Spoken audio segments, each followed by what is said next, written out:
Welcome to the second of two presentations on atomic theory and pretty much how the atom came together, came to being what we see it as today. So you have your guided notes for this section. It's going to be a separate document file that you can find on Canvas. And you could always go back to this video on your own because there's a lot of in-depth material and questions that you have to answer, okay? So we're going to talk about atoms with charges this time, okay? So we're going to look at the periodic table. Now, you can get the copy that I asked you to download 2 weeks ago, or you can look in the back of a textbook, and there's some in the back of the classroom, or you can just look up on the wall because there are some in the classroom. Well, there's one, a big one in the classroom on the wall, but you should have a copy of your own at this time.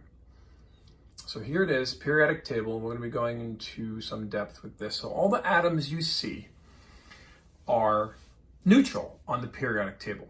They don't have a charge. So hydrogen is up here.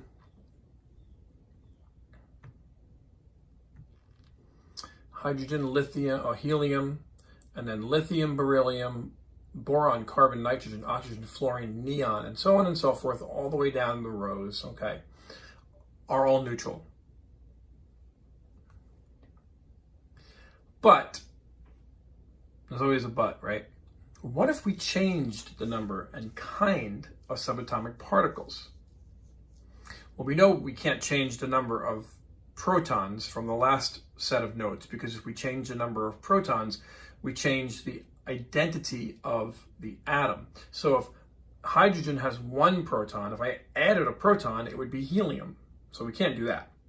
And if I took away a proton, it would no longer be anything. Hydrogen is a proton. So, but if we could look at beryllium, if I took away a proton, it would become lithium. If I added a proton to beryllium, it would be boron. So the protons define the atom. But we're talking about other kinds of subatomic particles. So let's take a look. So here we have an example of what happens to the charge of an atom if you change the number of electrons. This is a sodium atom. On the left is the neutral atom, okay? You've got 2 electrons maximum in the first orbit. You probably remember this from physical science in 8th grade, okay? The second orbit can hold a total of 8 electrons. So we've got 2 and 8 is 10. And then we've got another one, which makes 11. So for sodium, if you look on the periodic table, the atomic number is 11. Because we learned already in this class, in your notes, please try to remember that the number of protons and the number of electrons are the same when you're talking about a neutral atom. But let's say we take away this outside electron, remove it. Electrons are negative, we know that too. So if I take away a negative, what happens? Right, it becomes more positive, okay? And so now I have something called an ion, a charged particle. It's kind of like, if I give you an analogy of this class, if there is a student who is being very negative about something, and I have to remove that student, put them on a timeout or something like that next door, the class becomes more positive. Okay? It's very similar to that. And the opposite would happen too. If I removed positives, whatever we're talking about becomes more negative, okay? Remember, if you don't understand something, raise your hand and I'll pause the video. Those of you at home can pause it yourself anytime. Or ask me questions via text or Canvas messaging, okay? All right, so here's another example. Here we have fluorine. Fluorine has 9 protons and 9 electrons in a neutral atom. On the periodic table, when you look at fluorine, this is what it is, okay? But now I'm going to add, because now it could take 2 in the first orbit and it can take up to 8 in the second orbit. So it has extra space in this orbit. So in order for it to react with another substance, just like if we go back here, sodium's losing this electron because it's going to react with another substance, and that's why it becomes an ion, okay, or ionic. Fluorine will do the opposite. Fluorine will take an electron to make this a full orbit, okay? Valence are the electrons on the outer orbit, all right? So if I'm adding a negative, this will become more negative. So the charge now of this is a net charge of -1. If I take away negatives, it becomes positive. If I add negatives, it becomes negative, okay? So this is now an ion. This is a charged particle of -1 charge. All right, if you have a question, don't understand that, just let me know, okay? So here we have created a negative ion by adding an electron. Electrons are negative, so if I add one, then the atom becomes more negative by the number of electrons added. If I added 2 electrons, it would have a charge of -2. 3 electrons, -3, and so on and so forth. Or if I took away 1 electron, like on the previous slide, it's +1. If I took away 2 electrons, it's +2 charge. And these are ions. And you have to know the difference between an ion and an isotope, okay? Isotopes are different numbers of neutrons. Ions are different numbers of electrons, okay? Isotopes don't change their charge. Ions change their charge. So, how is nuclear stability related to the neutron-proton ratio? And we're going to talk a lot more about this in the next unit, nuclear chemistry. But let's ask a question, okay? Does changing the number of electrons change the charge of an atom? I'm pretty sure, since we just went over it, that you know the answer to that question.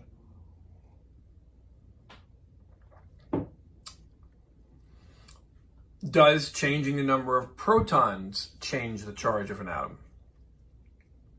We already discussed that too. And protons are positive, so sure, you'd think it would change the charge as long as you didn't change the electrons too. But you can't change the number of protons without changing the identity of the atom. So this is not a thing that is done, you know, okay? Does changing the number of neutrons change the charge of an atom? And we know that doesn't, because neutrons don't have a charge. Neutrons are neutral. And best way to remember that is neutral neutron. Proton, P, positive, and then the only thing left over is negative, so those are electrons. So the answer to 1 is yes, no, roughly no for number 2, and then definitely no for number 3. It won't change the charge, remember, isotopes, okay, different numbers of neutrons, but it will affect the stability of the atom. And that's what we're talking about here. That's what the question at the top is talking about. How is nuclear stability related? Nuclear stability means how stable is the nucleus? Is it going to break down or not? Okay? Don't try to overthink this stuff. It's not as difficult to understand as you think. Just make sure you don't overthink it. Okay, so check this graph out. This graph is called the belt of stability. And you have ratios of neutrons to protons changing as you go up the graph. Now the dark red line right here starts at 0 and goes up in a pretty linear fashion. And that's a 1-to-1 ratio, okay? Here, the ratios of neutrons are going up a little bit in comparison to protons, because this is number of neutrons here and number of protons down here, okay? So you've got a 1-to-1 change with the red line, but this band of stability, this pink band, is where nuclei can still be stable and not break down. So you can have tin, that's what SN is, tin. It comes from the Latin word stannum, with a 1.4 to 1 ratio. So you're going to have, let's say you had 10 protons, you're going to have 14 neutrons. So you're going to have a few more neutrons, but you still have a stable atom. The difference is if you go on this side, if I increase the neutrons to go out of the belt of stability in this area, then it becomes unstable, okay? And down here, it's anything below that's going to be stable. So that's what this is showing us, okay? So you do have a question about this on your notes. So what can you conclude from this chart? You can conclude that the more neutrons, the more unstable. That's pretty much the main gist of this, okay? The more neutrons in a nucleus, the less stable a nucleus will be. That's why when you get to really big atoms like uranium 90, atomic number 90, with a mass of like 200 and something, your neutrons are starting to outnumber your protons so much that they want to break apart. The nucleus wants to break down. And what do you get when a nucleus breaks down? Radiation. And that's why uranium is radioactive. And here is exactly what happens, okay? This is why a nucleus, when having too many neutrons, breaks down. And you're going to have to pause this or watch this perhaps several times to really understand what's going on here, okay? Now, of course, I'm not going to repeat myself several times, so you have the ability to come back to this video and pause it and rewind it and play it again so that you understand what's going on here, okay? So I'm going to explain it once the first time as easy as I can. And if you want to ask a question in class, you may raise your hand. If you want to ask a question from home, you have to contact me and ask it. Okay, be specific when you contact me. Don't just say, I don't understand, and then leave it at that, because then I don't understand what you don't understand. So same thing in class. Be specific about what you're asking, okay? So all right, let's look at this. Let's start at the very top, right up here. As the nucleus gets bigger, meaning I'm adding more neutrons, or I'm going up in the periodic table. Now I'm way up at the in the 88, 89, 90. Find those elements. 90 is uranium. So look at the periodic table and look at those. Okay. So the nucleus is getting bigger. What happens is the electrostatic repulsions between the protons get stronger. Now, what the heck does that mean? Mr. Keene, you're throwing these big words at me. Okay. You all know what electrostatic repulsions are. You ready? You might want to write this down. Like repels like, and opposites attract. Whoa! You knew that already, didn't you? Okay? You've all played with magnets. You all know that if you put a positive and a negative end of a magnet, a north and south pole, they're going to stick together because they attract. Opposites attract, okay? If you put two norths together, they're going to push each other apart. And you could pretend like you have the force and you're pushing the magnet across the table. And vice versa. If you put two south poles together, they're also going to push each other apart. They're going to repel with this force that, believe it or not, physicists don't even understand what it's about, okay? If you ask them what magnetism is, they can't explain it to you. Nobody knows. You figure it out, you'll become a billionaire and possibly save the entire world, and we'll have flying cars and all kinds of cool stuff. So if you can figure out what magnetism is and that force, you'd be a very special person.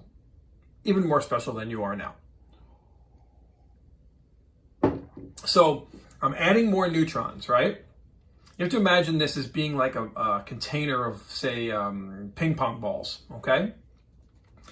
And I've got a whole bunch of ping pong balls in a box, and it's filled to the top. What happens if I continue to put ping pong balls in that box? What's going to happen to the ping pong balls? They're going to start falling out of the box, right? That's the same exact thing. The protons are all positive, so they're already pushing on each other to get away from each other. The only thing holding them together is some other force that we'll talk about in a minute. So if I keep stuffing more neutrons in between those protons, it's going to make them want to push apart even more, okay? Does that make sense so far? Let me know if it doesn't. All right, next bullet. That was only the first bullet. Okay, so now we're talking about just the second bullet right here, the nuclear strong force. So there are four forces that hold the universe together that we're aware of. We've got the nuclear strong force, the weak force, the electromagnetic force, which we talked about, the electrostatic repulsions, and then gravity. Okay, so we're only talking about electrostatic and nuclear strong force. Okay, the nuclear strong force is what holds the nucleus together. It's why those protons don't fly off, because taking a whole bunch of like particles are going to make them all fly off, but they don't. But the nuclear strong force is 100 times as strong as the electrostatic repulsions. So even though the protons are pushing against each other and wanting to get away from each other, there's this nuclear strong force that's holding them together, okay? But it only operates, third bullet, it only operates over very, very short distances. So once I put another ping pong ball in there and I increase the distance between the protons, now I'm decreasing the nuclear strong force a lot. Okay, so after a certain size, that strong force is no longer able to hold that nucleus together. And then the electrostatic repulsion between the positive protons grows stronger than the strong force because it's pushing them apart. And those ping pong balls are going to fly out of that box, okay? So adding the extra neutrons increases the space between the protons. Adding the extra neutrons increases the space between those protons. And this decreases their repulsions. But if there are too many neutrons, the nucleus is again out of balance and it decays. So nuclear decay is the nucleus breaking apart, just like this animation has been showing you over and over and over again. So this, in the beginning right now, the big nucleus, that's your box of full ping pong balls. And then I'm going to put one more ping pong ball, this blue one, that's a neutron. One more in and up, it's too much. And so the protons start spilling out. And so now you get a broken down nucleus. The nucleus is now breaking down, and that's radiation. These little particles here, these little blue particles, that's radiation. We'll talk more about that when we talk about nuclear chemistry, but that's what happens in nuclear decay, okay? So again, you can repeat this whole description one more time if you need to, or you can ask me questions, okay? So we're almost done with these notes. These notes were quick. They were a short number of slides, but how does radioactive decay affect the atomic number and mass number of an atom? All right. So I'm going to give you one extremely good example. There are, of course, many, many other examples out there, but I want you to Really focus on this one because this is the one that you're going to be asked about on an assessment, okay? So you've got this radioactive atom because its nucleus is too large, and so it wants to break down to become more stable. And so it's going to shoot out particles, it's going to shoot out energy. Both the particles and the energy are called radiation. Both the particles and the energy are called radiation, okay? And this is it. This is the last slide.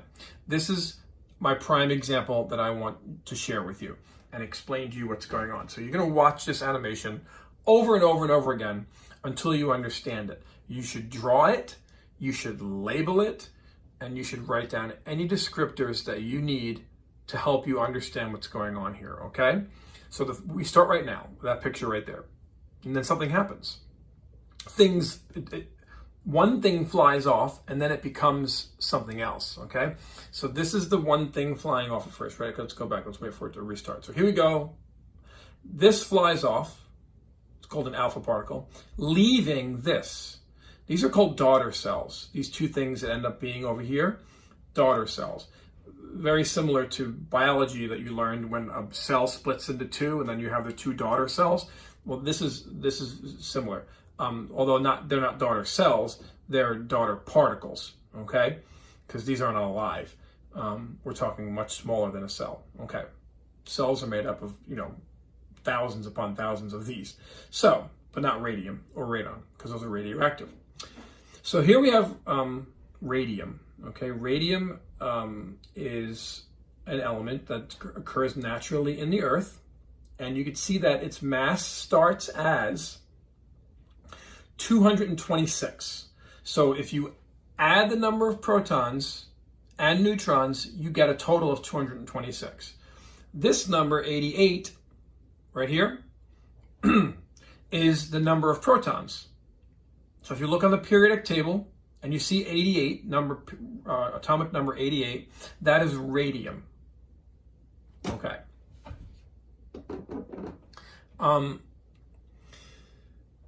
So radium's mass is very big. It's got too many protons and neutrons, too many neutrons to proton ratio.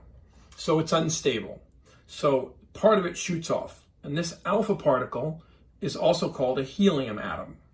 Okay, so let's talk about the alpha particle for a minute. We're going to talk more about them in the future, but an alpha particle has a mass of 4. So that means 4 particles shoot out. And you can see them, the 2 light blue and 2 red. And it has an atomic number of 2. If you look at helium on the periodic table, it has an atomic number of 2. That means it has 2 protons. So the other 2 must be neutrons, okay? You just subtract. Same here. 226 minus 88, you're going to get the number of neutrons, okay? Which is definitely more than 88. So the neutrons are going to be a much higher number. And then what it turns into is the element radon. It breaks down, it decays through nuclear radiation being given off, in this case an alpha particle, into a new particle called radon, which is this one, the new daughter particle. And you can see how the mass number has changed. The mass number went down by 4. See, 4, and went down to 222. It went from 226 to 222. Well, that's a difference of 4, and here's the 4. It's simple math. The 4 are up here in this alpha particle, okay? And of course, the atomic number also reduces by 2 because 2 protons left. The 2 protons are here, right there, and that's why you go from 88 to 86 in radon, okay? So the number changes are very simple. The number of subatomic particles, we're talking about nuclear particles, here, not electrons, but the number of particle change is very easily explained with this diagram. That's why you have to do a good job of copying it down and labeling it very well, okay? And of course, if you don't understand, now is the time to, or in the next, day or so, ask questions, okay? So that ends our atomic theory presentations.